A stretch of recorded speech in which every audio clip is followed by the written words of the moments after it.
வருகிறேன். என் பள்ளியின் பெயர் மாநகராட்சி தொடக்கப்பள்ளி கைலாசம், மதுரை வடகொன்றியம், மதுரை மாவட்டம். நான் ஔவையார் ஆத்திச்சூடி கூற போகிறேன். அறம் செய்ய விரும்பு, ஆறுவது சினம், எழுவது கரவே, ஈவது விளக்கே, உடையது விளிம்பே, ஊக்கமது கையிடே, எண்ணெடுத்து இகழே, ஏற்பது இகழ்ச்சி, ஐயமிட்டு உன் ஒப்புரவு ஒழுக்கு, ஓதுவது ஒளியே, அவ்வியம் பேசு, அக்கண் சுருக்கு, கன்றொன்று சொல்லு, நம் போல் வளை, சனி நேராது, நயம் படம் முறை, இடம் படம் வீடு எடேல், இணக்கம் அறிந்து இணங்கு, தந்தை தாய் பெண்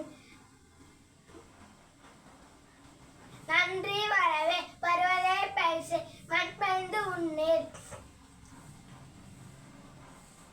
இயல்பு அதனால் செயல், அறம் ஆடே, இலவம் பஞ்சில் துணில், வஞ்சகம் பேசே, அழகு அதனால் செயல், இளமையில் கல், அரணம் மறவேல், காப்பது விரதம், கடிவது மறை, கிழமை படவம், கீழ்மை அகற்று, கொல்லே விரும்பே, கோதாட்டு ஒளி, சந்திர நெரிசரினில் சான்றோடு இணைந்திரேன். நன்றி. கல்வி திறந்த காமராஜர் ஐயா அறக்கட்டளைக்கு நன்றி.